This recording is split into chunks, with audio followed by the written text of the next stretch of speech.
You're going to go, hello, mate. Do you want me to say that or do you want to... I just did. Go on, really bad cough now. Yeah, hello, mate. Right, can I just say something? I've got a job, so no more fucking around. I know. Can't be like... You used to phone. Oh. You used to text. You used to leave me audio. I asked you for work, which you still haven't come up with. I've got a job for you, but you're too busy to do it. Right. Anyway, so I've got a great job for you. Yeah. I've said the job I've got is great. Oh, so we've got another cleaner now, so we can't do that one. But you've had that up your sleeve. So I'm at Neverland, loving life. Yeah. With Johnny Forsyth and Simon Massey and the gang. Yeah, it's really good. Holding the fort, no doubt. Holding the fort. So Noelle was the previous ECD. She's gone to Publicis, Poke, and Rich and Andy, or Andy and Rich, whichever way you'd like to say it. They're a brilliant team from Adam and Eve. They're coming in. What's the rule? I think it should be alphabetical. Well, but in advertising legends as well, because there's the most famous Richard and Andy, which is Richard Flintham and Andy McLeod. Yeah. So this team should be known as Andy and Rich. Just in case. So they're starting in case the client goes, hold on a second, that's not what I bought. Where's Flintham and McLeod? They're starting mid-Jan, or at some point in Jan, I think. Shit, I don't know if I should be saying all this. I'm sure it's fine. It's been in Campaign magazine already. Yeah, actually, yeah. Someone told me I'm there. Yeah. So yeah, it's good. I'm but I'm in there 5 days a week, mate. Just smashing it out. It sounds like you're in there 5 days a week as well. You've got exhausted. You got a little bit of tiredness. If you fall asleep halfway through this, don't worry. You've given me the script now. So who have we got today, Dan? We've got Dan Fisher. Another Dan. So no Dawsons. Back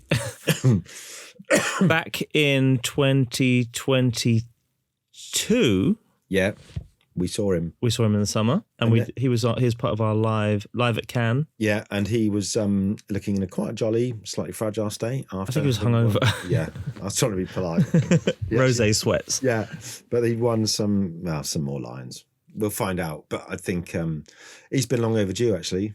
Yeah, we've been talking to him ever since then about coming in to do a Dan Fisher. And there's so much to go at. We're going to have to be uber sharp. Which I think I've seen your edit on the script and the work, so I think you've been as ruthless as you could be. Not too much waffle from Todd and Dawson today. Yeah. So I'll. You want to get him, or shall I get him? He's standing at the window, waving at you now. He's waving. Come in.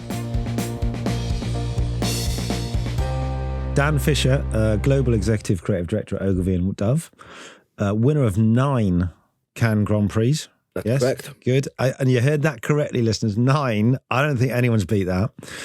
And owner of a very good beard. I thought we were going to talk about the beard. Because it's proper. And I conditioned it this morning, especially for this non-visual show. It's also not gone... Attention to detail and craft here. It's a bit of grey, but it annoyingly looks still brown. Like if I did one, it would be... Well, it's a bit ginger and a bit sad. So anyway. We've gone from double Dawson to double Dan. So no, brilliant. And not even we checked with Dan. You're a Dan, not a Daniel. Yeah, you're not a Daniel. I'm a Daniel, but not a Daniel. How did you not know that? I know you're a Daniel, but I never call you Daniel. No, wife does. Mum does. Actually, do you get Dan? Do you get called Dan? Daniel, not Danny. Do you get Danny? Never. You? Not anymore. I don't like it. My late grandmother used to call me Danny. Does it annoy you if people call you Danny? Yeah. All right, Danny. Great. Yeah, it does. Cheers, mate. Anyway, I shouldn't have told you that. Welcome to Behind the Billboard. Thank you. Right, so we're going to say thanks for coming in. But obviously, you were on the show in the south of France 18 months ago when you were... Albeit briefly. I couldn't work out. I think I've written here you were necking a Barocca, but actually you were trying to get them out of the tube. And I spilt them all over the floor. And I had to leave because I was late for the next one. Yeah. And the other thing is you going, are you all right, mate? But it's clearly all right. I think you were kind of taking off your microphone as you were kind of saying the last thing and kind of... dragging the entire podcast, I think. Swift exit. It was great. But sweating alcohol profusely. Yeah, but you had a very big smile on your face, which we'll come back to because we're going to talk about Dove later on. But how are you and what's going on with you? I'm good, thanks. Yeah, it's obviously... end of the year.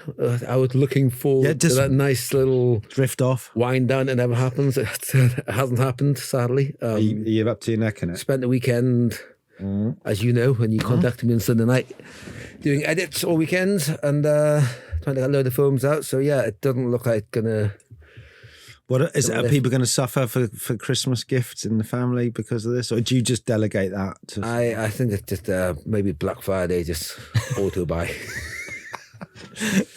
See what you get. Yeah, I'm now nervous because I'm now in full-time employment. Everyone, if you want to really know, this is where John inserts the kind of. Yeah, exactly. So I'm suddenly going, right, yeah, this is what happens to real people. They work all week and then, don't have long lunches on a Friday, or you just try and Gone are the days of you calling me when you're out walking the dog while the dog's having a shit outside the Emirates. Gone are those days. Look, we should talk about billboards. But I will do that in January because my job's only till mid-Jan, so we'll be back on that. Good. Yeah. So miss those chats. You're busy, but crazy busy. And is it, do you just do Dove or do you do all the global Unilever and also a special project for Ogilvy? Blimey. But mostly Unilever. And Dove obviously is a huge part of that. Yeah, and we're going to talk about Dove. And we don't want to get too slow, everybody listening. So if we're running over things a little bit, it's not disrespectful. Because we want to get to the amazing stuff towards the end. So we're going to start with the billboard at the end of my street. Yeah, interesting. So what have you seen out there? Well, I actually went down for a walk yesterday with the dog. I was working from home and I thought I better go and do this. And it's more than some people do. There was several billboards and ad shell sites to my local high street, which is Churchfield Road. And I got there, there's none. No. And I walked up and down. Gone completely. Looking for bus stops that had ad shells, the bus stop without ad shells. The 48 sheet in my head had not been a 48 sheet site for a few years. Really? Hadn't noticed. Well, I had noticed, but I'd forgotten. It's now a mural. Actually, I took a photo of that by an artist called Fin DAC, and it's by this art group called Acton Unframed, and they bought the site and sort of reclaimed it. And they got this street artist called Fin DAC. Where's the picture? Oh, we should definitely put that on there. And it's currently being sort of maintained, so slightly behind scaffolding. But I thought it was interesting because I kind of thought it was not quite a metaphor, but yeah, I quite like to think, when we put these pieces of work out into the world, they are in a sort of public art space. Yeah. And you can turn over a magazine. You can skip a TV ad, or you can skip an online ad. You can surf channels. You can't get rid of the billboard if it's on the end of your street. You can close the curtain about it. You can't ignore it. And I think there is there's an obligation to make it decent and not to pollute people's environment, which you see too often. But it's quite interesting. So I've got the photo of it. It's quite a cool piece of art, actually. There it is. But I mean, it's sort of behind scaffolding, but. Nice. So they bought a few sites around sort of West London, and they're just trying to sort of reclaim. Oh, it's like a Japanese themed murals. Yeah, stunning. Yeah, it's quite. They've done another one of Jamal around the corner. It is something that we've talked about on the show before. The responsibility we have for working in a visual medium. And when we're producing things for the public, is that responsibility is, make it beautiful. It's not skippable. You're not invited in. Let's make sure that it's worthy of being in the public space. The most intrusive medium, isn't it? You can't. Absolutely. It's there until someone takes it down. And all too often, this segment. We've had some absolute shockers on there at the end of and people live all over the place, obviously, and you get local advertising, you get some cyber insurance to some weird plumbing companies and all sorts of stuff with pizzas. We've had loads of kind of what we would call dross, but it's really important to see the good stuff out there and see it in the wild. So seeing mural sites out there, which is definitely they're having their moment right now, aren't they? The murals around the country, and sites are now, like you said, they're being reclaimed from what were 48 sheet posters into mural sites, and companies and artists are making the most of them, which is fantastic. Have you? Because I know it was, and it depends when this goes out, so apologies if this timeline doesn't fit, but I know it was the big awards last week, so there would have been some, stuff on show. This bit of this episode is get into like what's out there. Yeah. I mean, have you seen anything, including the show? Did you in that show? The one that did jump out was that Muller Yeah, the corner. And I thought it was brilliant use of outdoor. And I think things like that, I mean, is there a strategy behind it? No. Is it instantly, it could only be for Muller? Yeah.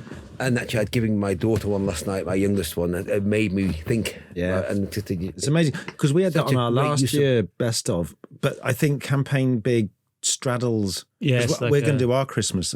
And that was in last. Yeah, we'll do ours is the calendar year, whereas the campaign one kind of runs a bit longer, 15 months, I think it is. Yeah, I know they have an issue with us, how we do ours.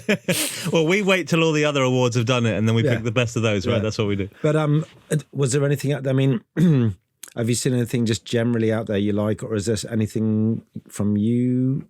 I mean, I suppose we'll talk about your stuff. No, I think that's the one I was thinking, and it was front of mind just because I remember when it came out and I saw it last week, and it reminded me of how great it's so simple. Yeah.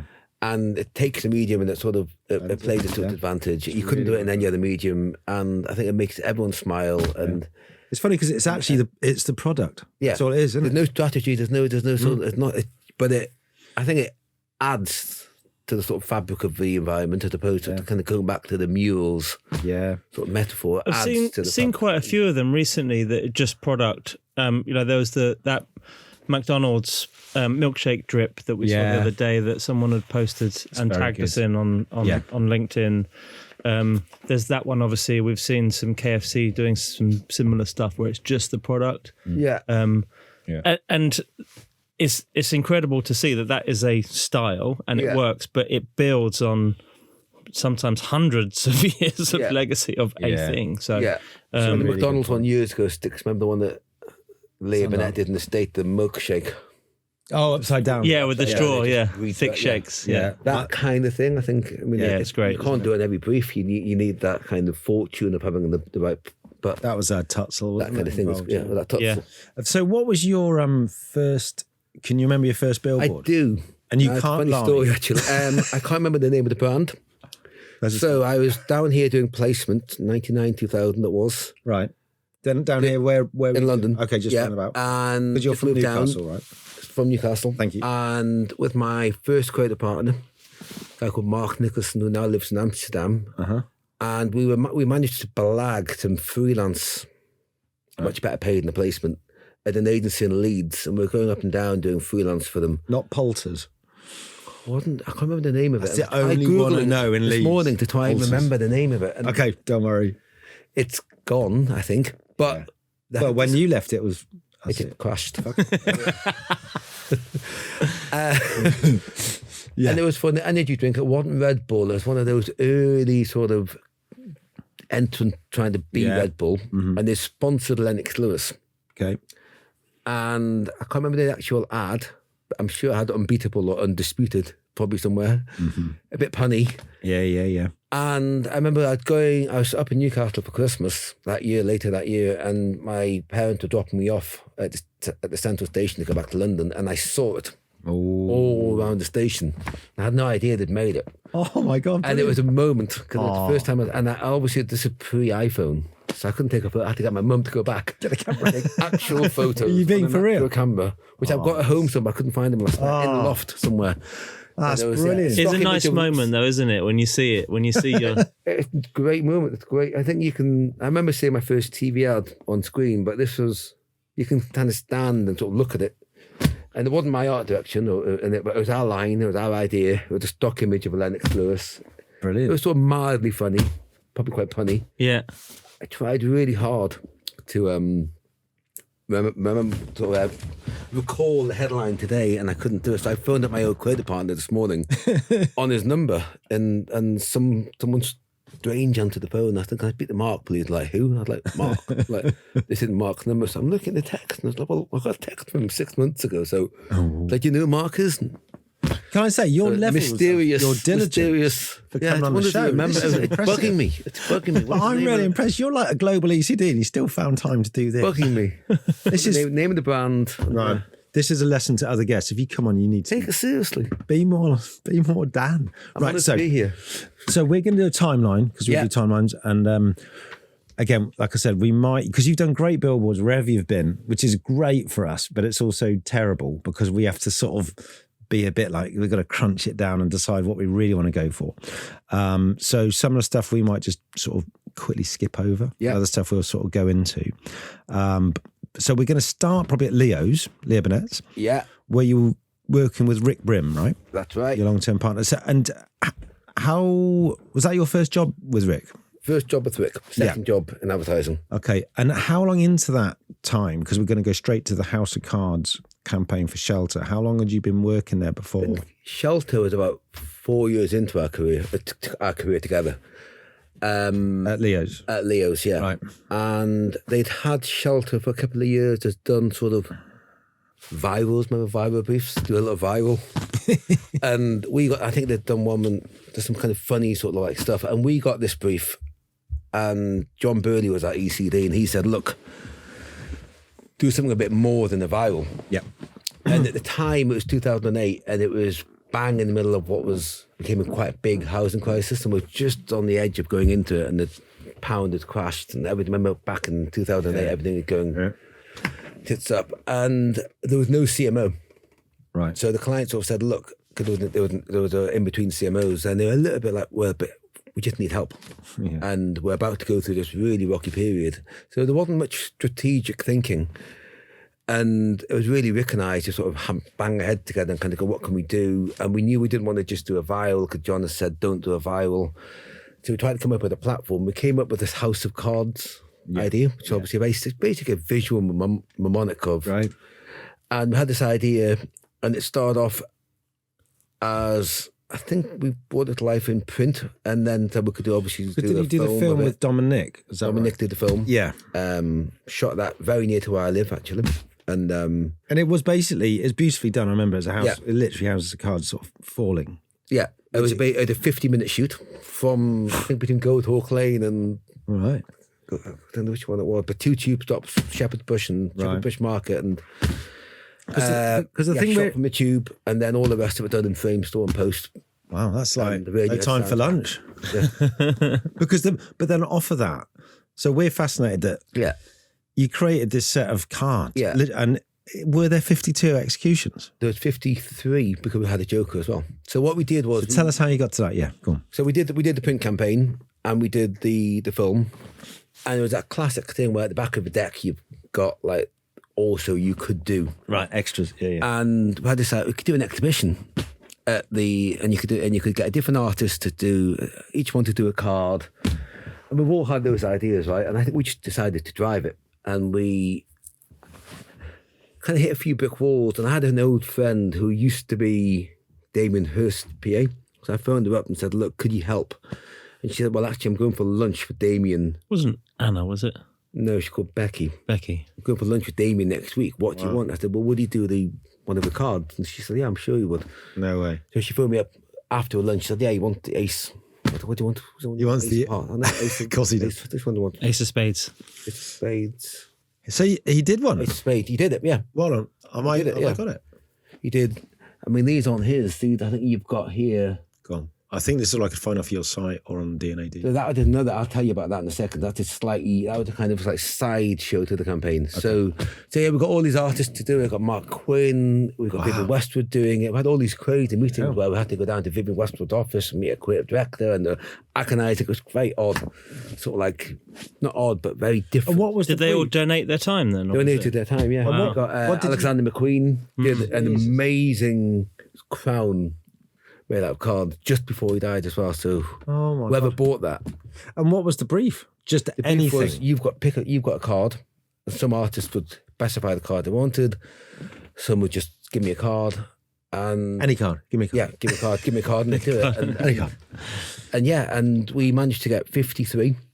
And sorry to interrupt, was the idea you do anything with a card to raise money rather than do something with a card? Sort of raise awareness. Right. And there was a PR-led thing. Yeah. But at the end of it, we did the auction. Right. And we auctioned it all off. We raised, I can't remember the exact amount, but a fair amount of...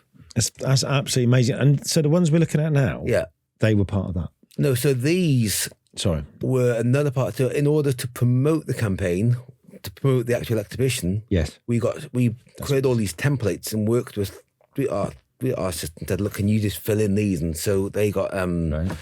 And there's a guy called Danny Fox who wasn't at the time famous, and he did some, and some people have got them, and they're now worth a lot of money. Wow. And yeah, Brilliant. So that was about a year after the campaign launched, and we took over the Haunted Venison Gallery in Mayfair for about a week, and we had the film playing in the back, so it felt like it was quite nice, felt like a piece of art. Right. And yeah, we got Christie to do the exhibition, to do the auction. So one thing I spotted on this, and obviously, you know, like all of us three, we're all creative people. If you'd managed that early in your career, it's great, isn't it? Because you know, like you said, bumps in the road. How do you make a piece of audacious work? And you did it on that. So I was thinking that must have put you in such good stead for later on. You know, when must have put you in good stead for later on. Yeah. Like, you know, so if someone's going, we can't do that, and you go, it's like a solid grounding to say, well, I've done it before on this. Oh, wait, if we can do it on that, we can do it. Actually, not the inspiration, but it was a bit of a spurring on moment. So we won an award for the film at the Andes in New York. Oh, that's good. So we flew over to collect it, and it was when Droga 5 New York were hitting their stride. I remember being with Rick, and we were sitting there watching, and they started putting all their case studies, and they were quite new. New at this point, and they'd done the Great Schlep, and they'd done the Millions. Yeah. And Rick and I sort of looked at each other, and went, we need to up our game. People are bringing the back of the deck to life. That's the interesting. UK was so far behind that we've got to make this exhibition work. And That's a real sort of. That's moment. a really interesting thing, though. Turning a deck upside down, because that's what it is now, isn't it? Yeah. You're starting with something which you would never.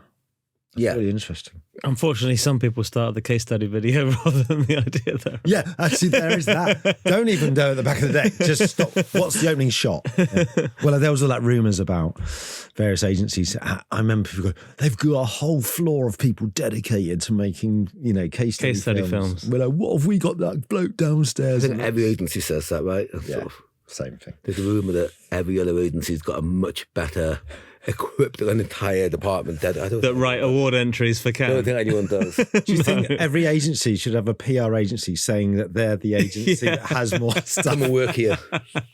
Right, okay. So that, I have to say, I remember seeing this. I just fucking loved it. This kind of thing, you know, those campaigns you look at and you go, I wish I'd done that. And that's always a good barometer. Well, that isn't it, for stuff we like. Yeah. So then, actually, sorry, I'm just rabbiting on. Should I let you? No, carry on. No, carry on. You're marvelling at me. Dan and I haven't seen each always other for a while. Thanks, mate. I'll shut up in a minute. Well, the next thing we were going to say was, because we're going a little bit at pace, was when you were at Leo's, you also did some great work on Think. Yeah. And am I right in thinking both of them, well, obviously it's you and Rick doing them. Yeah. But you integrated Paul Belford to help. Yeah. How does that come about? Because we love Paul. He was our second guest, wasn't he? And he's friend of the show. Designed us some posters to advertise. Why didn't? Not bad. Did someone at Leo Burnett go, why are you doing that? And you got your own art direction? Or I think so. I think every agency's got a client you desperately want to work on, and when you join, you've got that client in mind. And when we joined Leo's, DFT was one of those clients.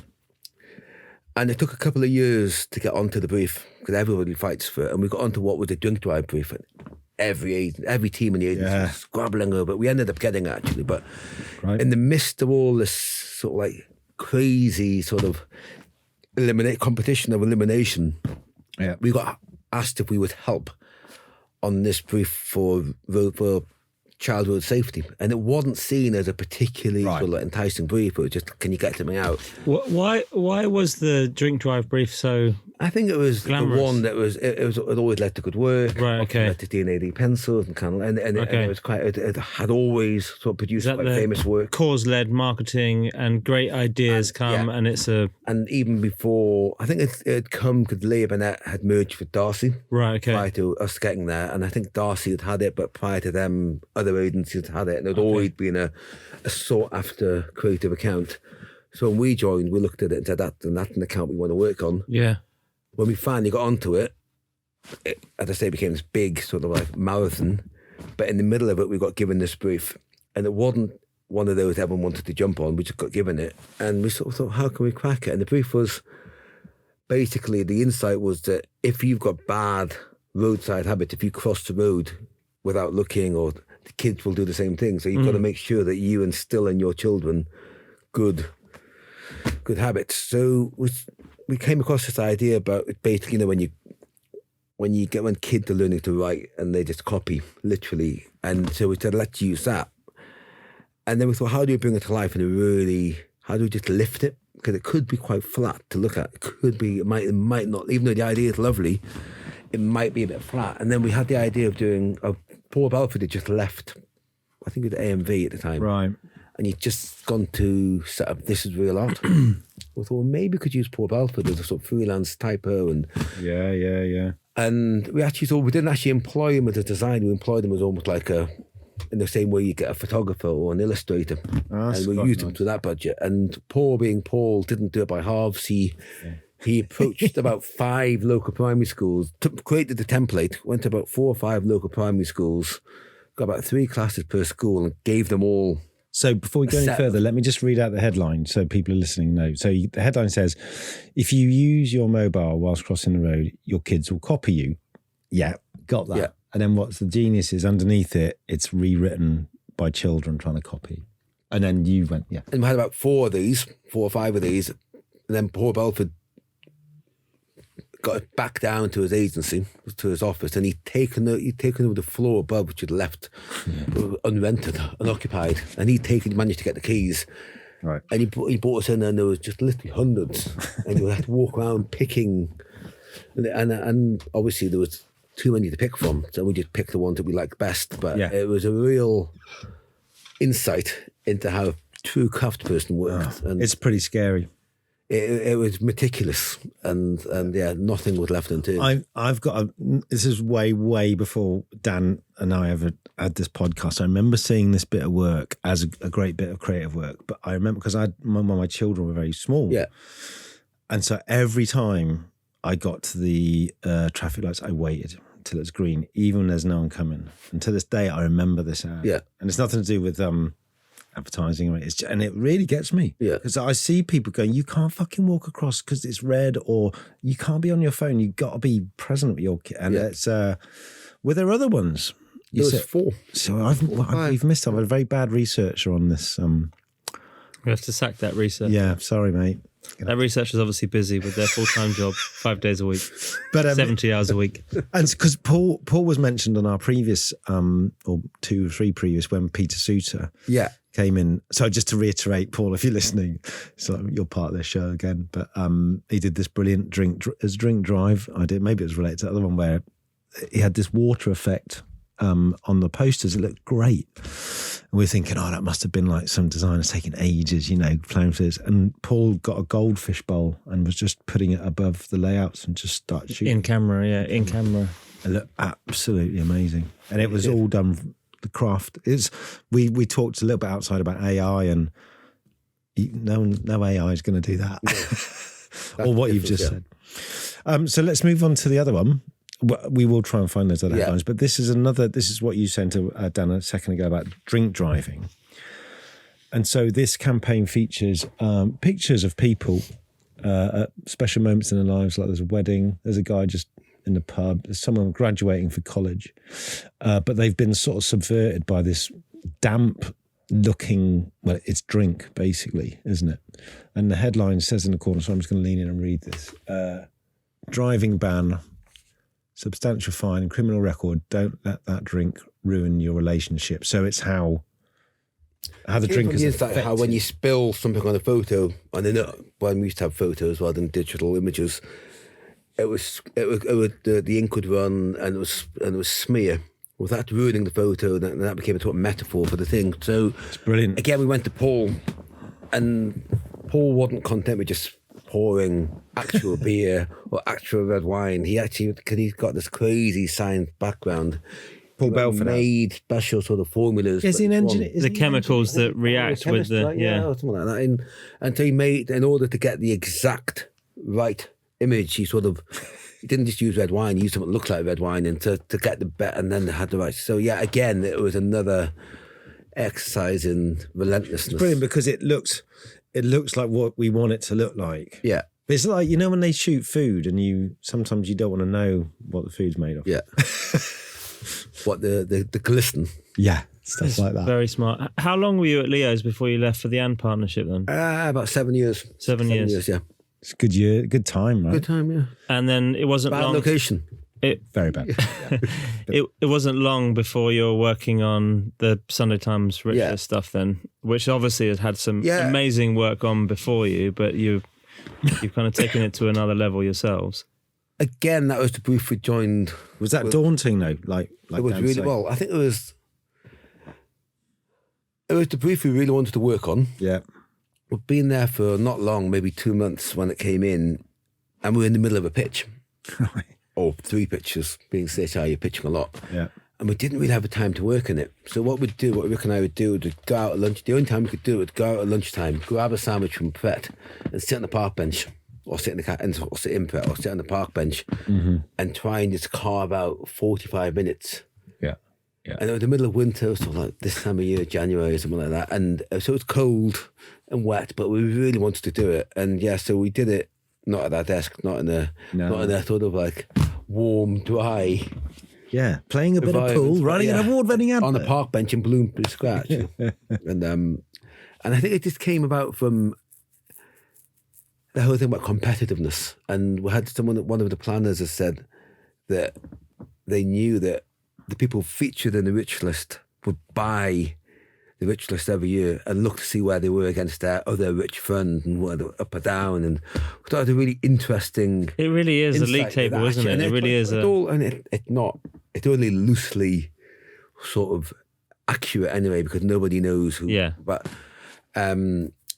we just loved the fact that we could actually bring that to life and actually sort of like in the campaign and sort of like make Wayne Rooney richer than Alex Ferguson and all that kind of stuff. And so, look at the Rolling Stones, who's got more wealth, and sort of turn them into actual, just by messing with the photos and just making.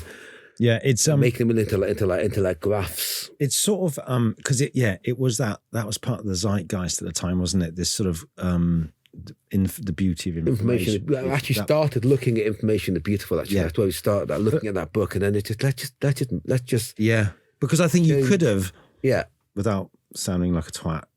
You could have overcomplicated it with lots of bits of keys and all that, but it's just so clear what's going on. Fergie has not got as much money as Rooney. I love the Dragon's Den one. I just think because certainly in that environment as well, they're the 4 big dogs with the same amount of money to give away, and whereas in real life it's just not true. I told you a story about Duncan Bannatyne. Yeah, so we need to hear that again, because I think you've told us, but I don't think our listeners know. That year in Cannes, we got 2 Gold Lions for it.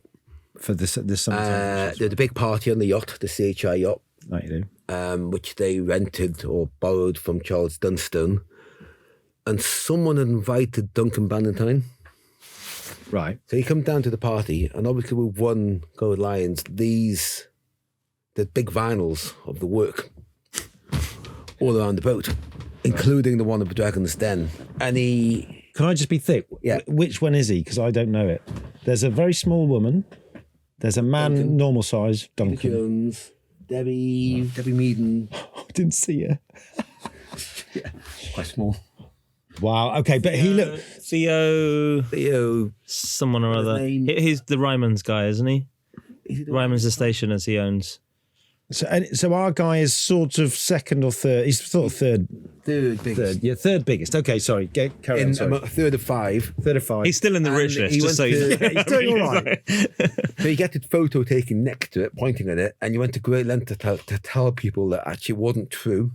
And that by far he was the wealthiest, but he was going through a divorce. He had very good accountants. I thought it was a great story. Okay, because that's an even deeper observation of competitiveness.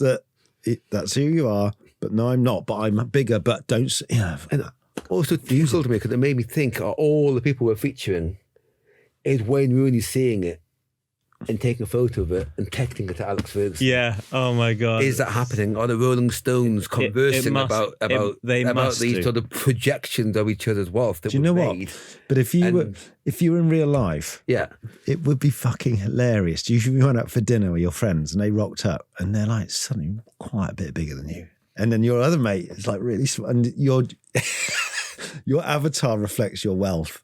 Yeah. It'd be really. Some people might be fucking minted, but it's also you don't even know. It just doesn't happen in our everyday life, does it? It's like not a average wealth list. This is for the competitive, wealthy people on the rich list. It's a thing. You could do a campaign. Could you do a campaign rich? Anyway, sorry, you got my brain going. I'm thinking about all my friends and my family. But this is the thing about inflating wealth, right? It goes back to the rich list. This is what Trump's being done for in the US. It's inflating the value of his properties for his borrowing power and how much he's worth. So we should say, so it is competitive. You sat on a park bench, so we got the location. But was it? Did it just come from it came from the information? Trying to bring that insight that someone had told us that. Yeah, you're saying there was just they literally rip open the paper and go straight to it to see. Yeah, I thought that was just great because there was. Could we give them something that would just channel that and play into that? We had Dave Monk on, didn't we? And he talked about there's some really good campaigns on the Witch List. Yeah, I mean, like there's a really nice one, which is the graphs, which is the faces. Yeah, is Bono. And that was fucking great. It's been It's quite the theme that people have touched on. We just wanted to do it in a way. Does it exist? With a little bit cheeky. Does it exist? Yeah, it's an annual thing. The Rich List. Yeah. Okay. Right. Let's go. So we're going to do a little bit of a jump to a little place. I'm not sure if anyone's heard of this. It's called Adam and Eve DD. But I don't know. It doesn't sound like it's going to do very well, does it? So you go to the Big Dog shop with Rick, and you probably, I don't know, we were sort of saying, did you even know of any inclination how successful you were going to be? You're running I think biggest actually places. Ben had a great meeting with Ben. Ben Tollett? Ben Priest. Ben Priest, sorry. He still laughs about it he invited us out for lunch and he met us in Paddington Station in what was, I think, Eat. While you were still employed elsewhere? Sorry? While you were still employed? I was still at Am Partnership. Right, okay. And so I said, look, if you can do that, produce that many award-winning campaigns at Leah Burnett and at the Am Partnership, you're going to shit them out at Adam and Eve. Nice line. Which I thought was, lovely still picture. sticks to me. That's and then good. offered me a sandwich. Think about it over Christmas. And we thought, okay, we'll think about it. And And how long had you been at the... About a year. About a year. No. Was Jonathan Burley upset? Because he probably got you anything, right? Yes, but I think it was such a good opportunity and that agency was doing such great work. Yeah. Just merged with DDB and there was two stables of work, of clients to work on. Yeah. And we just could not do it. And I think we got there, and I think we really wanted to work on the John Lewis brief. That was coming. I think we arrived in late April. We got there just too late. Right. To work on and Christmas. I think Aidan and Laurent had just sold Hare and the Bear. Yeah. Yep. So we just missed it. And we're slightly, because we had to wait another whole year to get on that brief. And then this Harvey Nichols brief arrived, and we got briefed, and the client, I forgot the name, she was very funny. She said, look, I don't care what you do, just make it more talked about than John Lewis. Wow. Okay, that's great. Music to your ears. And it was, again, one of those when we we got briefed and we walked down to some All Bar One or something, somewhere on Paddington Basin. Yeah, that sounds like Paddington. Yeah. Paddington Basin on the canal. This place called All Bar One, it's amazing. Only place I think it's got a bit better now, just some canals, boats and stuff. But back then there was nothing but All Bar One. The cheese barge is down there now. Sorry? You've not heard of the cheese barge? I've seen the cheese barge, and there's a really... I like the way your eyebrows one. went up when you said that. Like McDonald's style? It's got a lot better now. Idea. But back then there was All Bar One. So you're in the All Bar One. Go on. Sitting outside. Yeah. And you're trying to work out what to do. And I thought, what is the ultimate exaggeration of a Harvey Nichols customer? Because obviously been all this amazing great work in the past. Yeah, that must have been playing in. And again, the planner had said to us, try maybe do something? Why don't you try and do something just a bit different this year? Not just a viral, not just a print campaign. And the client had said this thing about I want to do more, something just be more, all I cared about being more talked about than John Lewis. Yeah. She had it 1% of the budget. Huge ambition. And so we sort of said to ourselves, what does the ultimate exaggeration of a Harvey Nichols customer want for Christmas? What their Christmas about? So, well, if you are that person, you can exaggerate that person. You're the most indulgent, selfish person there is. And what do they want? They want to not spend any money on anybody but themselves. Yeah. What if you just brought that to, what if we actually make that happen? And so we had this idea about doing this range of shit gifts. And we had the whole campaign sort of like mapped out, and we sort of seen some virals online about people giving their people, Jimmy Kimmel stealing the kids' Halloween things. We'll talk, can you make that? But when we sold it to the client, we said, look, if there's one thing you do, forget the film, forget the print, just bring out the products. Yeah. Only thing you need to do, put it in store and PR it. Yeah.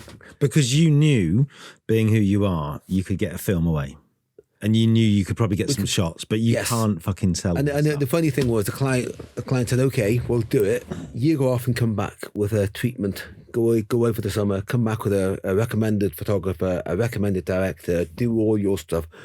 And we said, do you want us to do the products? But no, we'll do the products. Do you want us to make your products? That's what we do.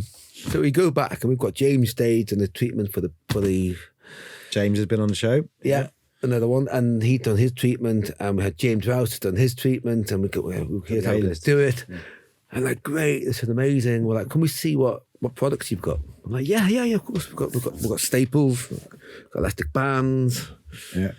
We've got drawing pins. We're like, have you got anything that isn't stationary? Yeah, because they've just gone on the cupboard. Like, have you just gone to your stationery department? No. You just went to the stationery cupboard and raided it. Yeah, because those aren't rubbish. They're just practical stuff. Yeah. So it's now September. So it's too late to source all these products. So we had to Rick and I ended up walking around the area. We both used to live near the agency. So we walked up to Howard Road, and there's a shop we knew that one of those shops sells everything. Yeah. Everything. Brilliant. You need a mop, got it. You need a hairbrush, got it. Video, a tape, or anything. You need a mobile phone. Player, we got place for the Christmas shopping. Or a video recorder or anything. And you walked in, you couldn't move. It just powered. It was like, okay, have you got gravel? Have you got this? And quarter-inch pipe. Yep, over here. So you went through this guy, got all this amazing stuff, a lot more expensive than it would have been had we gone to sort of like direct to source. But it was September, and we ended up having to package ourselves so we basically had to embrace the weekend. We thought, how would Harvey Nichols meet Tesco Value look? That was the brief to the designer. That's good. Yeah. And that let them embrace the sort of the limitations a bit. And so we had all sort of stripped back, and it ended up being a great thing because it was sort of like had the Harvey Nichols sort of branding in red slapped onto the product. But you did say also, they said, didn't you quote a price? So this is the other thing. There's 93p. At one point, this is very funny. The account guy, Paul Billingsley, had to go in with just basically randomly picked prices. The writing was. Let's have a look at something. Yeah, sorry, that's it's quite small. That's another one. It was. Look, here we go. Here's the gravel. We did it, but it was sort of like we wanted the language to feel like it really considered. Harvey Nichols. Sorry, I spent it myself. Gift collection, authentic something. Gravel, and the other one was. Christmas lunch without the trimmings, most of the trimmings. Without the trimmings. Most of the trimmings. £1.89. Genuine wire sponge. 96p. And so we just randomly picked prices that we thought were a little bit odd, like 96p or 83p, not 80 or 90 or £1. And then the CEO of Harvey Nichols, I've forgotten his name, I think he called Joseph Wan, had come from a finance background. So he called the agency in and said, you need to explain your pricing strategy. of the shit product. Of these shit products.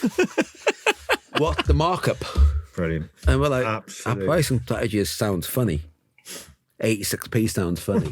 We want a bit of disparity between the prices and want them to be £1.12 and some to be 43p, but we just wanted to feel irregular and just... But he wanted to know what your markup was on the gravel. We had to go back and then work out, apply their markup strategy. So we paid 12p for a wire sponge, we had to then mark it up to like 86p.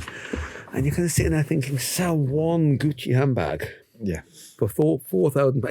You paid for the entire product range. Entire market. But I think, I love that story. Yeah, going back to the shelter thing, when you were quite, like all great creatives, you were, stubborn, passionate, whatever. Yeah. So then you're probably sitting there going, come on. Because I remember, if you've done, like we did live ads from a war zone, I never forget. And every job I've done since then, we used to have to start a meeting with, is anyone going to be killed while we're shooting these ads, these army ads in Afghanistan? Yeah. And genuinely, me and Adam would go, no, don't think so. Be all right.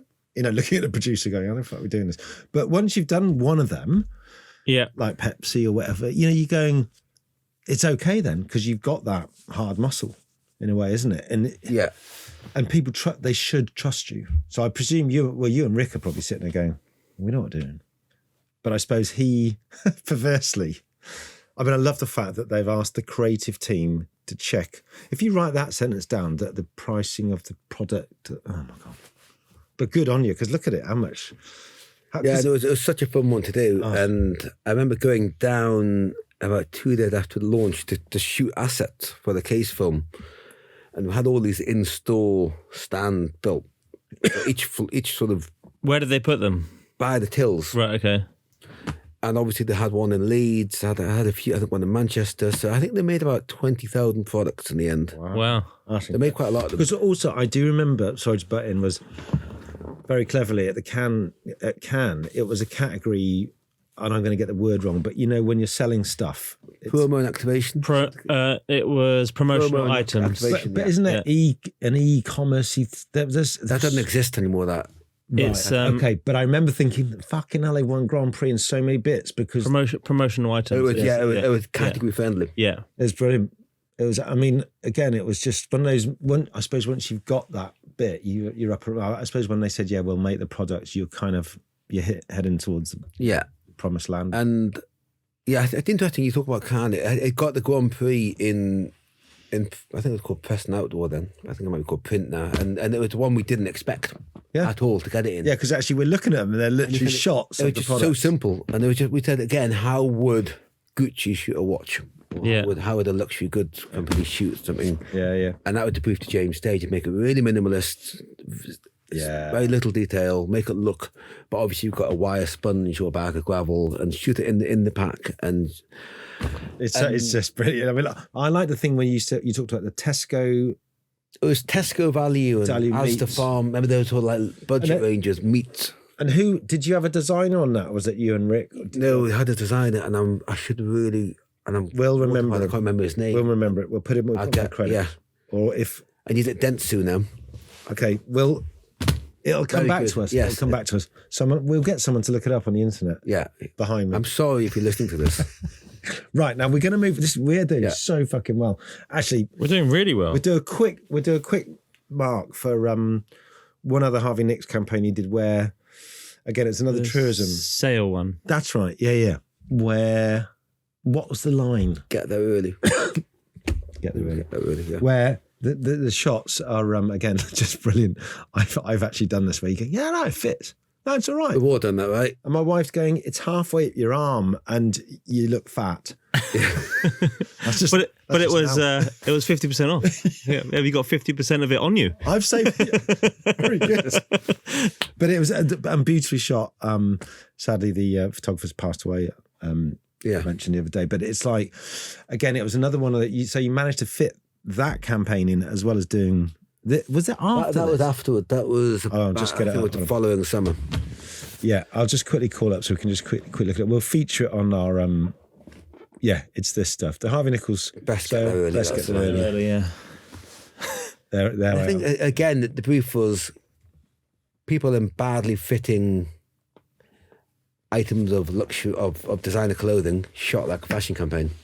And it's, equally, deal's so good that you won't mind if it's and make it look like it's what people do. Right? The lighting and everything. Give it all the look of something you'd expect to see in Vogue. I remember looking in on Harvey Nichols' work from another agency, thinking, God, every year they churned it out, and I remember thinking, oh, it's a seamless thing. It's like a machine. And I remember I worked with Adam and Justin, quite a bit, and they went, no.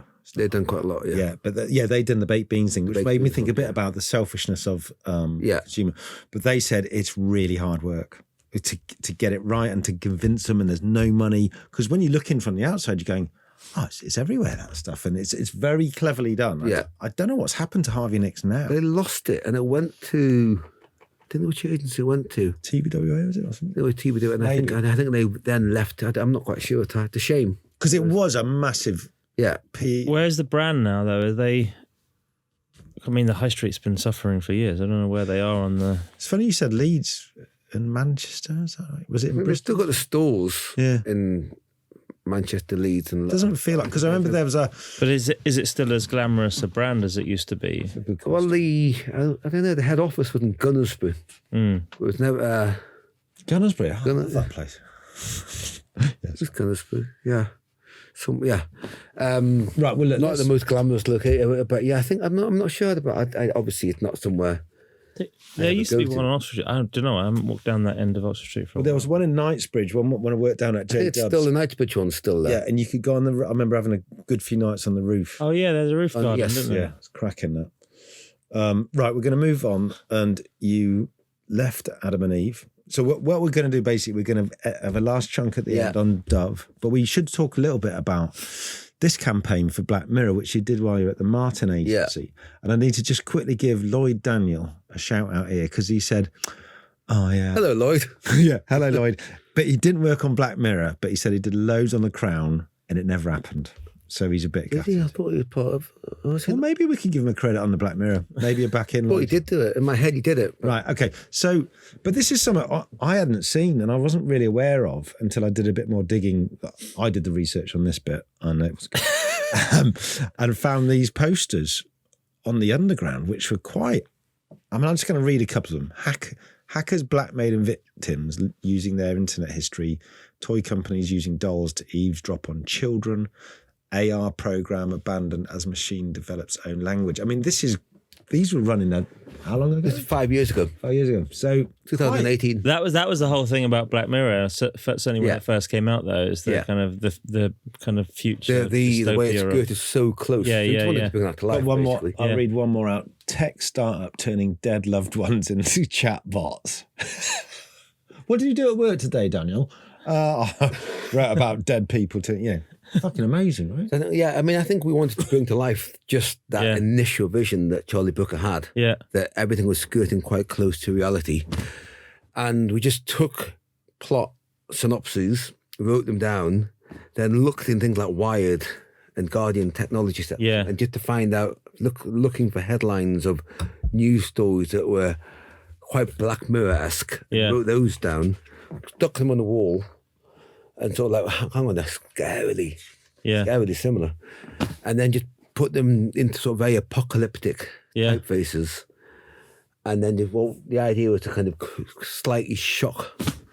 Mm-hmm. And they took over we did it in the beginning of January, so as everybody came back to work from the Christmas break and everyone's feeling a little bit fragile. And we took over Old Street, which obviously Silicon roundabout. So the whole station was taken over and so people were sort of bombarded by these messages, unbranded, until they got to the top of it, until they got to the top. And it was all for Netflix, right? Then we sort of branded, and we handed out little what are they called, thing that block your camera, to block your webcam.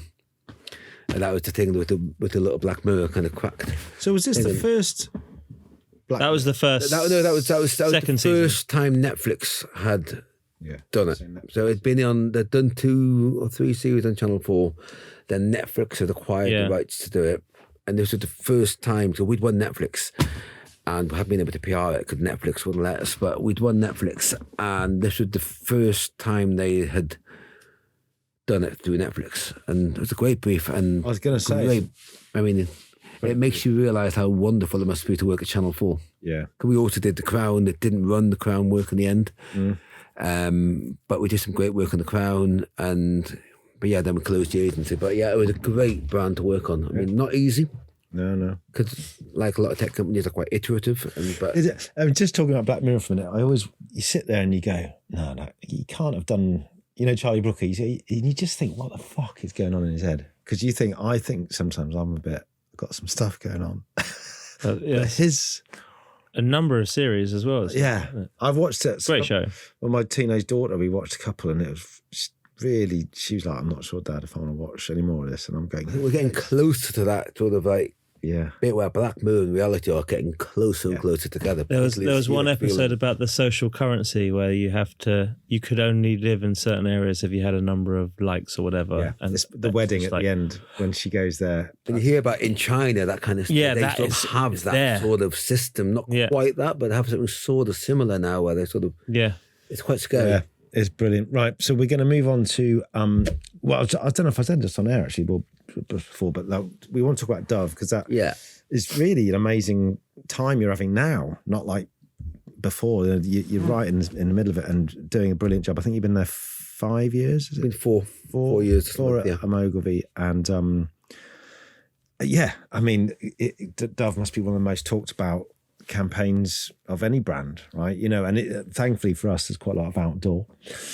So we were going to start with Courage is... It was called Courage is Beautiful. Yeah. And I've got to say, this must have been one of the most difficult things to do with your career, right? Because it was the pandemic and it was at the time we were saying about brands when they were going, oh, let's distance our logo and break it. All that kind of, everyone just fucking getting it wrong. And then so to walk into that space confidently and go, right, we're going to do it. Is this so when we were in Cannes, no, that was... Is that what you're picking up awards for, though? Good question, was it? That week we picked up the effectiveness. Effectiveness. So 2 years. You were on reverse selfie. Yeah. So do this it was the year. It was 2 years after. So yeah, that was 2020. We were in Cannes in 2022. Right. So it was the same line. Courage is beautiful, and you've just got endless beautiful portraits of nurses, male and female, or anyone in the medical profession from all around the world. I mean, they're running in about 17 markets. How did it start? So it started, I mean, it was such a moment in time for all of us. Yeah. I think if you think back to the first month of the pandemic, it was only 3 years ago, crazy, right? And we're sort of sitting at home, and I think a lot of people, myself included, sort of threw ourselves into work a bit in terms of trying to not watch TV and not watch the news, and so work became quite daily a welcome updates and stuff. A welcome sort of. It was horrendous, wasn't it? Distraction from stuff, and we had been thinking about it proactively anyway. And then the client sort of said, "Look, I'd like to do something, but I don't want to do what other brands are doing. I want to do something meaningful." And we start talking about giving out care packages to the key workers, which we did. Dove would never do anything just without doing anything like that. They've always got an action behind any piece of work they do. And we start thinking about that, and so how do you bring it to life in a way that's going to sort of get traction?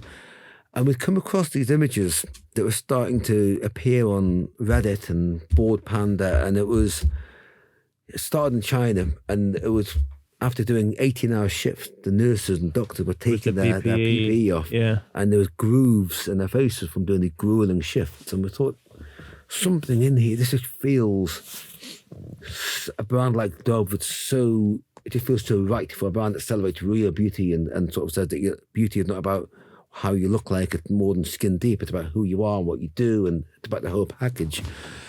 And famously doesn't retouch and doesn't beautify people, and thought something so right for the brand to do this. And then we had these images, and we had the team it was a real sort of cross network. I had teams in London, teams in Toronto working on it. So we had these images we found in London, and then the team in Toronto had come up with this line, Courage is Beautiful. And they put that line over people wearing the mask. We said, no, look, do it, use these images, and put that line on, and suddenly we duck it over, and it's like, there's your Dove spot. Like, that just feels so Dove when you put the words in the logo. So we jump on the phone. Don't forget, it's week 3 of the pandemic, right? So we jump on a Teams call with the client the next day. And overnight, we had the team in Toronto putting together a keynote including a test film. We get week 3, not very good. People are still sort of making mistakes, but I couldn't quite work out how to. There was some kind of tech glitch. Like sharing screen. I've got a test there, sharing. I've got a test film for you. It's like 10 minutes later, I'm like, okay, haven't got a test film for you. I'm going to just describe. But imagine you've done a week on a ward with 4 hours sleep a night. You've just done an 18-hour shift. You take your PPE off. You look exhausted and there's marks on your face. Picture that. He's like, yeah, then we're going to take images. That literally describe. But the client, to its credit, completely spotted the idea straight away. Yeah, let's make it. And about 3 or 4 days later, we were on. We managed to get it on air for the first time. Not on air, but broke it in social in Toronto. And we found these images from an Italian photographer. He'd done it in Italy, a guy called Alberto Giuliani. So he'd actually gone down to the hospitals and taken images. So a lot of them were selfies, but he'd also taken some. And we liked the way his looked. So we kind of, that set the look for the first piece of work. But then the US client sort of said, I want to run it in US all over TV. This on Sunday, on Wednesday. So we then had to redo it all. And because the way they reshoot, not reshoot, or did remake it and play out a different, because the slide that they play out a different frame in the US. So I had to redo the whole thing up to like 6 a.m, just approving it all. Trying to do this all virtual. Week 3 or week 4 of the pandemic, we're all learning how to sort of do virtual working and virtual production. And then I think about another 15 or 16 markets bought it over the next few weeks. Wow. And this was this just film, or was this? It was everything. So it was a film. It would start off with a social film and social post, and then we ran it in print, outdoor. In New York, we actually bought media around the hospitals, so that as these amazing nurses and doctors came out of their 19-hour shift, they were seeing them or their colleagues plaster. And that was actually when we did the case film, we met some of the, we spoke to some of the nurses and so I said, can you just tell us how it was? And they were like, the most amazing thing was we felt forgotten. Yeah. No one really, in the UK, we had the clapping for the nurses, and in the US, they didn't have that. And then we'd come out of the hospitals and we'd see these huge billboard sites with us or people that represented us. And it just made us realise that people did. Oh, that's good. Were appreciated because I remember at the time it was so sensitive. I mean, we shut down. So I was in my top of my house using Talk House, and we were talking to people about what is out there, what's making people feel good and feel bad. And we remember seeing this, thinking absolutely spot on. But the question I was going to ask was the sensitivity around taking the portraits of the people. Yeah. So were they self-portraits, or did some of them weren't? Some of them weren't. Some of them were self-portraits. Some of them were like some of those were shot by those ones were shot by a photographer. Because didn't you invite them in to say? Because to make it feel not a brand being too intrusive, did you just put sort of the cameras in their hands? Yeah. I mean, it was a combination, and then in fact, getting the images was the hardest part about it. So we all became art buyers for about a month. Right. We ran this certainly for a couple of weeks, and literally going onto Instagram, typing in anything that might lead to any hashtag that might lead to it, and then we'd literally contact someone, people, and say, "Look, would you be interested in doing this?" And of course, they'd respond. Yeah. And then you get a response, and then you wouldn't get a response for another 20 hours because they're going into, and this is the crazy thing, we were in communication with the because there was a bit of a movement with the key workers doing their selfies, and they were encouraged to do it, right? It started. We found this thing, and it just started. We've seen it happening in China. Yeah. And that's when we said this could be a campaign for Dove. And we sort of just jumped on the back of that. And the sort of crazy thing was, I was sitting in my front room, or my kids' playroom in West London, Shepherd Bush, and having Instagram messages with These people in the front line in New York Hospital, because obviously New York Hospital were having it bad. That was very bad. And it was just as crazy to think that. Yeah. Just the way that was, just how that was all happening. It's quite humbling, I imagine. Quite humbling, and the client were getting in touch with relatives. I mean, all of us literally were trying to, all hands on deck, trying to get in touch with people that must have been good though, in a certain respect. Because I remember it was a feeling of helplessness around that time, or just like just like blind. I'll just get on with something else. But you were sort of actually the opposite. You're trying to do something. Yeah. And it just felt, because it was, as I say, it was within the first 3 or 4 weeks, and it was at a point where there was no hope. Yeah. There was no one was talking about vaccines. No one was talking, I mean, they were just trying to work out how to get toilet paper. Yeah. I remember this shot you sent. So I'm looking at, it's exactly what you just said. It's a woman's face on the billboard, and then herself. That too. Yeah. That too. And that's quite remarkable. I wonder if that was in New York, Dan. That is New York. Yeah. And then the other one I wanted to talk about, sorry, you might have just said this tomorrow, Dan, I wasn't listening. I was looking at my phone. But I remember seeing this image, and it's so iconic and unwittingly powerful. She's a Brazilian nurse. Yeah, and she has these eyebrows, which are so distinctive. Was she shot by a photographer? Or was she shot That herself? is a selfie. That's fucking amazing. Because I remember, or maybe a colleague. Yeah. But it wasn't. Some of them were shot by a photographer. By an Italian, and some of them just submitted their photos to you. And some were submissions. Yeah, it's weird because it's sort of like looking through, like hundreds and hundreds of portraits. And did you have any shorthand for, I suppose you want to mix a diversity? To be honest, and I think each market we tried to make sure that there was some representative of that market, and that it reflected that market. It wasn't easy to get hold of them. You could find them, but kind of getting hold of the source and who shot it, and as I say, trying to get in touch with people who were just trying to save people's lives and stay alive themselves was quite a because I remember a tough process. I think this campaign, and we also had another friend of the show, Rich Denny, had his brilliant NHS spout backwards. There were some moments in it you're going, fucking hell, yeah. The ad community really did well there, and this was probably one of the hardest ones because you're a massive.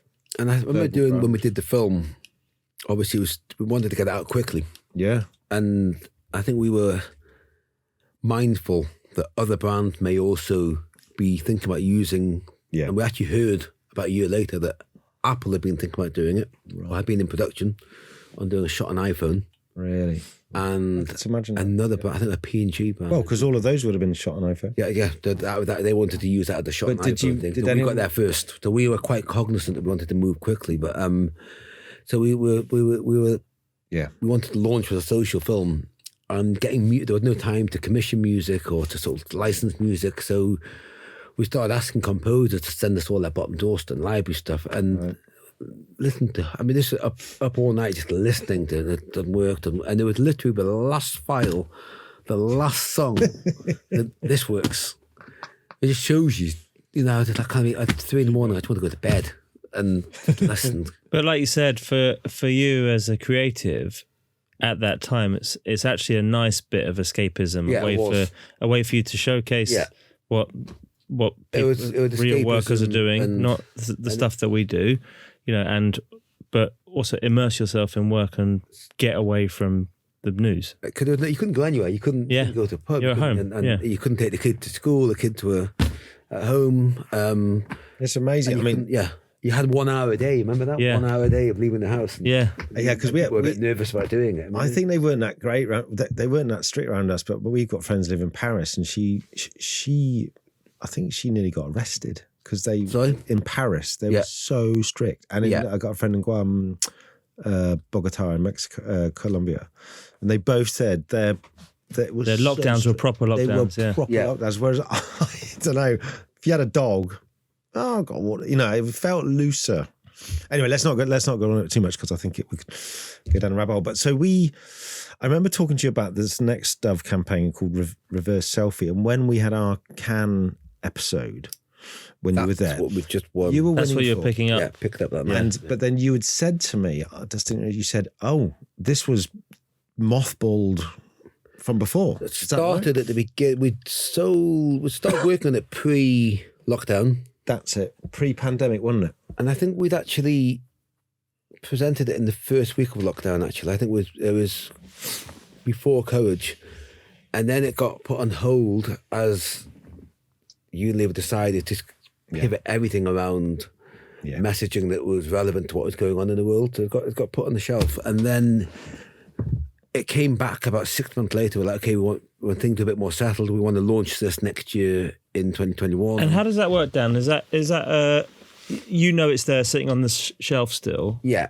And do you say, hey, might it be the right time to bring this down off the shelf? Or is that them saying, we know it's there, we're going to bring it back when we say so? We started this brief to evolve the platform from Campaign for Real Beauty, which will always be part of the brand, into Let's Change Beauty, right? Which is the line on the current line on the brand. And the whole shift was all about sort of moving to being a bit more activist and actionist, and so not just talking about stuff, but actually tackling things and sort of tackling harder hitting societal threats to the self-esteem of young girls and women. And this campaign was designed to sort of launch it.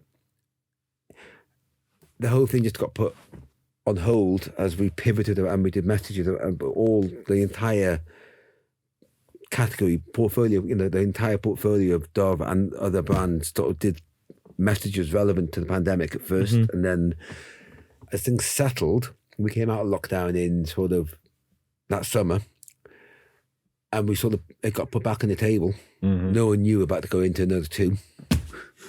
But it got put back on the table. Yeah. And we got a director on board, we got a photographer on board. About 3 years ago this week, we're about to shoot the film for the first time. The night before, this girl, Grace, she was the girl in the film, she's also the girl in these posters. At 9 o'clock the night before, she tested positive for COVID, so I had to cancel the shoot. And we decided, we had a backup girl, but we'd all fallen in love with her, Grace, and so we decided to cancel the shoot because it just didn't feel like we were prepared. The other girl the backup girl was also asleep because it was 9 o'clock at night. And we didn't really think waking her up and getting her to wake up and say, right, you're going to be an ad tomorrow, going to lead to the best performance. So we cancelled the shoot or delayed the shoot. Oh, God. Then the next thing, I think we were going to shoot in Trellick Tower. Then we lost it. Then laws changed, or the resident sort of outcry about, remember the surge in 2020 and 2020, the surge coming back. And I think there was all sorts of eventually we shot it in January 2021. Right. And we got Benito Montoya to shoot the film, and Sophie Harris-Taylor shot the print which we're looking at now. Yeah. And that's a lesson in waiting, right? I mean, it was a lesson in many things. I don't know many lessons. But I think it was a lesson in tenacity, in waiting, and no matter how shit things seem, if you want to make it work, you'll eventually get to make it work. But we eventually shot that in 2021.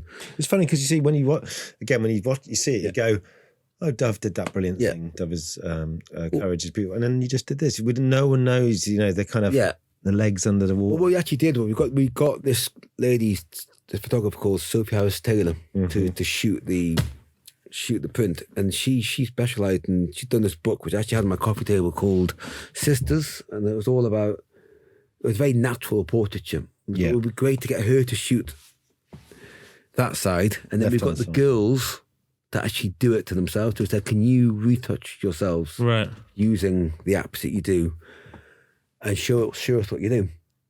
And then we just copied it because we couldn't we had to copy it. But so what you see on the right is what she actually was doing to herself. She's 13. Wow. That's what she'd do to herself. She'd get her photo and make herself look. So Sophie, quite heartbreaking when you saw their portrait. It was like, why? So did you didn't have to tell them they were doing They said, that. look, just show us what you do to yourself. And they said, but then how do you, sorry to interrupt, because that's a form of casting in itself, isn't it? How do you find those people? They've got the casting process, and it must be amazing. They've done it for years. There's certain people they used, and I think because that's quite a sensitive thing. We had to have, because it's authentic. We had to have girls who were doing this and had to be of a certain age. And it's quite heartbreaking to see how many there are. And did it affect, because then Sophie shoots them obviously natural. And then is it then all bring out how beautiful they look? Yeah. And did they have to have any counselling? Yeah, we have. Every time we do a dove shoot, we have counsellors on set to make sure and just to sort of it's interesting. Talk to the girls because you know, without. I suppose some people might be affected about it and question what's going on. Other people might think, well, that's just me. I think all the girls that we shot had gone through or had undergone this journey. Yeah. Like Grace she was on a social media detox. Right. So she's only 13. She'd already come off detox from social media because she was struggling with it. We're starting to see much more of that backlash now, aren't we? We're seeing a big backlash. Yeah. I think it. I think we'll look back in 10, 20 years' time at this time and go, how can we, a bit like smoking on the plane. I always think like smoking on the plane. People used to smoke on planes and think it was normal, or in the cinema, and it was normal. And you come back from your holiday in Mallorca or whatever, sitting, the person in front of you is chucking away with all this. But it's weird because that's so visible, isn't it? And this is, you don't it's so visible, but so is this. But I think we're not really the society yet fully aware of the sort of the dangers that create in the sort of, I mean, you're 13. Yeah. And I think what used to happen was when Dove first launched, it was media doing it with the evolution. It was what magazines and the but it's now self, doing isn't to it? Women. The sort of heartbreaking reality now is that when we did this campaign, it's still the same, is that now the girls doing this themselves, getting hold of a phone. Yeah. Their friend, I mean, girls, 9-year-old, 10-year-old getting phones these days. And all it takes is one in the friendship group, and they're all doing it. And it's a bit start-up, a bit of fun, give yourself sort of like funny years, whatever, and then it just goes. But it descends into this, very quick. And then you hear about all these girls that have selfie dysmorphia, and they can't actually put a photo of themselves out in the world that isn't manipulated, and then they start like having all this stuff. So it is quite dangerous, and I think adults do it too, but adults are more sort of resilient and mentally tough. It's also that mimicking. It goes back to the crossing the road thing with your mobile, is that kids will mimic what they see from adults, and there is the influencer society that we live in where people pose in front of the camera in front of some backdrop, and the kids are doing exactly the same thing. Yeah, and I think working on this brand for 4 years now, I think, and as the father of 2 daughters who are younger than this, but I think it's been a real eye-opener.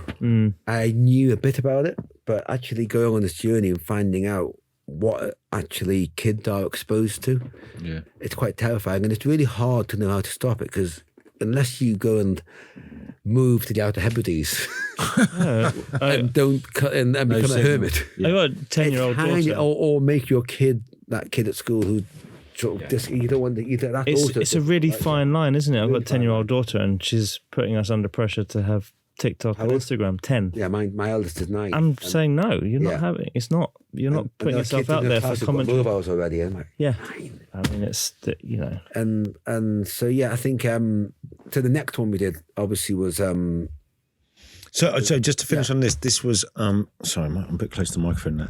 There's Liam and Alison. Liam and Alison. So just say hi. Who will be listening? Hello, Liam and Alison. Hello, Liam and Alison. I worked with them at Lib, and they were, I was saying, really tenacious, curious. They were the sort of a masterclass in tenacity, and they were actually on freelance at the time, and they sort of just hung in there. Just obviously freelance was cut, but we managed to keep them in, and the way that they kept on coming back. I know. And it was about a year. The journey was about a year of sort of like from when they had the idea to when it actually finished. They're just quietly, stealthily. I remember at Leo's, and they would just keep coming back. They'd never get downtrodden. It's just like, okay, and just like, it was really lovely. And it's funny that you had your time at Leo's, and you've had early in your career, like I was saying, and then it just sets you up. You go, okay, well, not this time, but I'll just keep going. And I think an agency like that actually is better to start off with, rather than going to an agency to churning out all. I think if you manage to do well in those, if you manage to develop that resilience and that sort of entrepreneurialism, I think it does. Well, if it happens, it help. If you want to do good work, you've got to develop that, and that helps you later on. And the earlier it happens, the better, because then you go, that's the norm. And the hard thing is when I see teams or, people asking advice, if they've gone too far down, the kind of, it's okay. Like the first 6 years of the career at Mother, and it's not all that, Yeah. Right, so we're going to finish on Dove and the most up-to-date piece. Now, there is some billboards in this, but there's more. This is called Turn Your Back, is that? Yeah, this is one that we did this year. So this is... Sorry. This was quite interesting. So I was in Porto in March. I think it was March. Well, this year. This year. Okay. With Liam and Alison, actually. So we have this global creative council, there's about 15 of us on the Ogilvy Global Creative Council. And we do these annual sort of conferences, and we all bring a team. And I took Liam and Alison, and so there's a bunch of creative leaders and a bunch of creative teams, senior creative teams.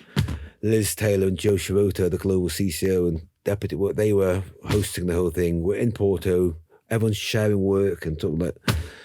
And is it to share work that's live active, the best or is of our it work from our regions, from the big account, the big offices, the big regions, sharing the best of their work, and everyone sort of comments and it's a real sort of like, it's a really valuable sort of week.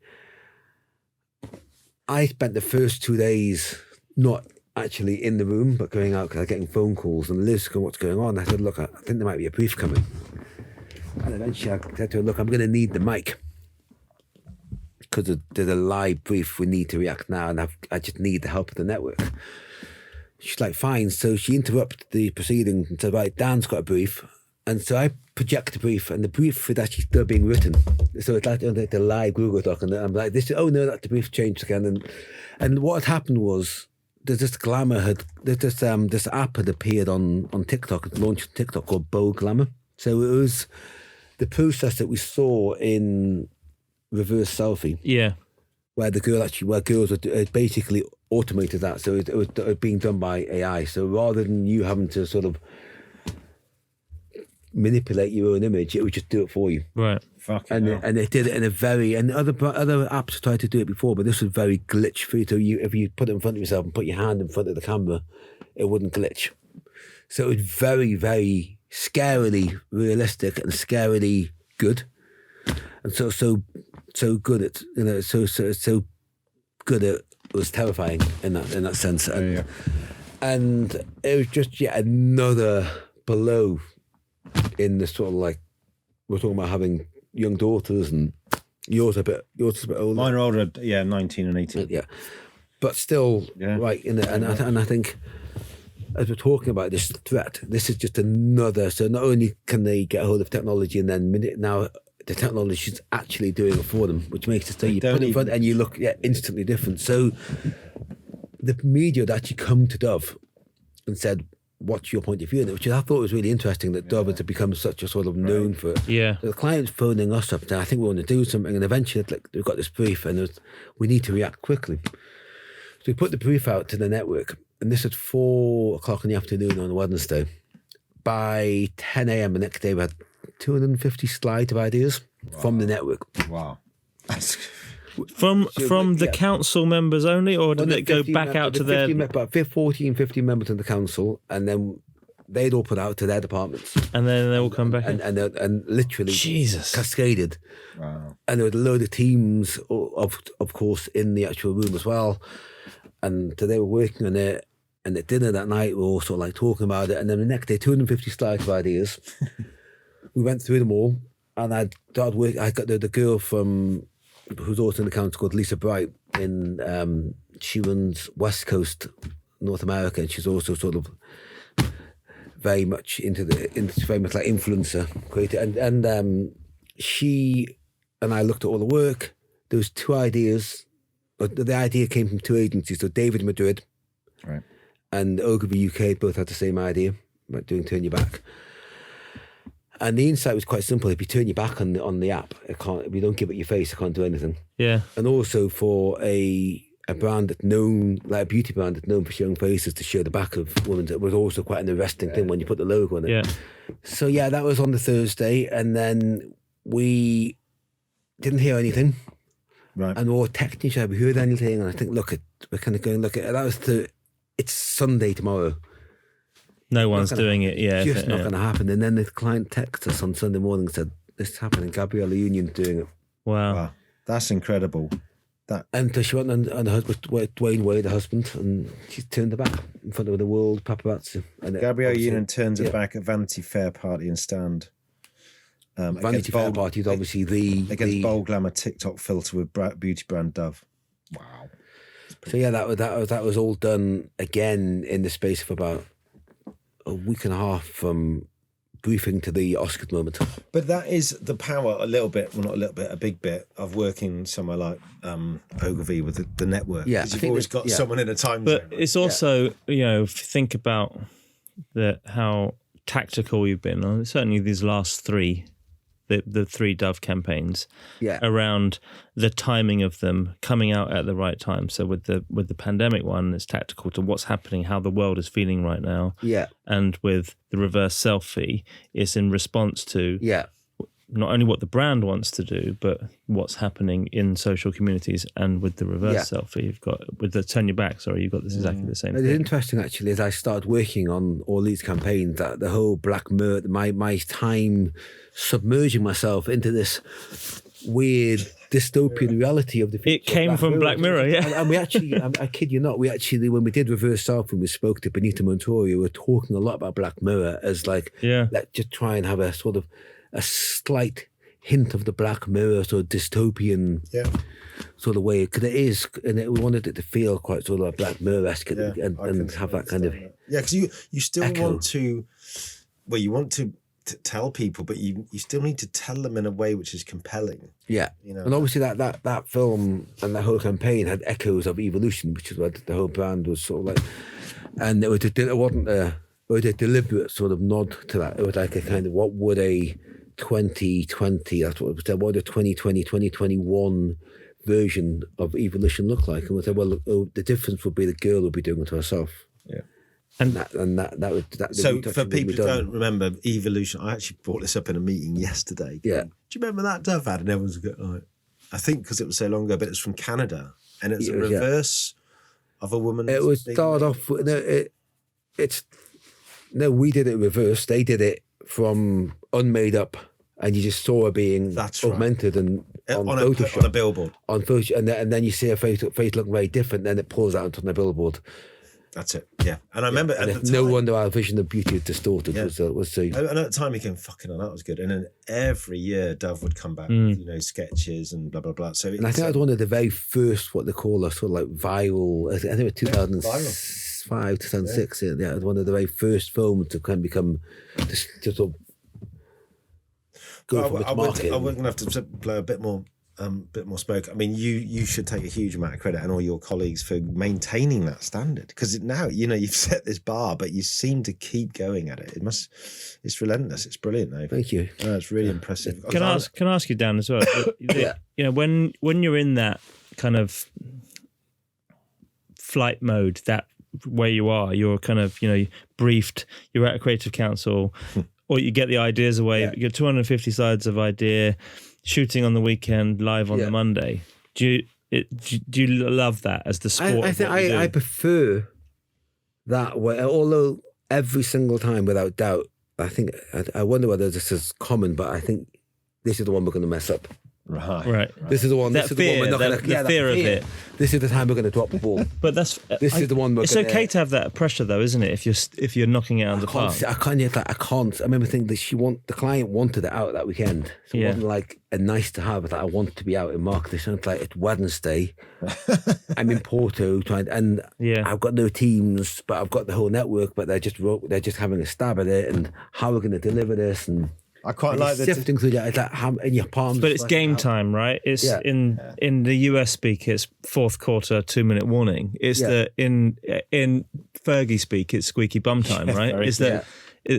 that part of the game is where the ballers come out and play, and I think that's what you've done here. You've got, we've seen some incredible work, and it seems to happen at the 11th hour. But there is, like you said, there's the duck feet swimming, and that fear.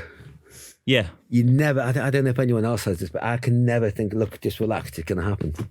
Until you see it on TV or until you see it on a poster. If I'm not going through that fear, like I think it's quite apparent because also, I'm going, if you're not, I think that's all kind of creative people are thinking, oh, fuck, I'm going to get found out, or this is going to go wrong this time. So that's the driver. It must be, right? That whole thing, that whole sort of slightly cliched mantra, you're only as good as your last campaign. Yeah.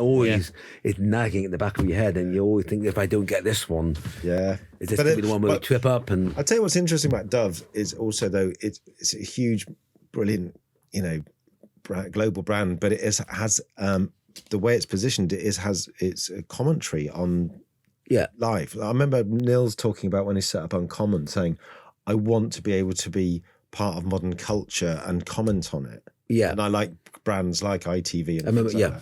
And that's like really interesting. Yeah. That feels more like an editorial stance in some respects than a old advertising agency. Yeah. And that's what Dove feels. I think obviously a lot of talk about purpose, and some brands get it right, and so on. I think Dove is one of the first brands to really do it. Yeah. And has got it right. Well, the one we've just talked about. We need to do this. My favourite billboard. Yeah. If you have one. I'm going to say, I've got one that, there's only one I can really think of that I really wish I'd done. I mean, there's many great billboards I admire. I think the Survival billboard for me. Yeah.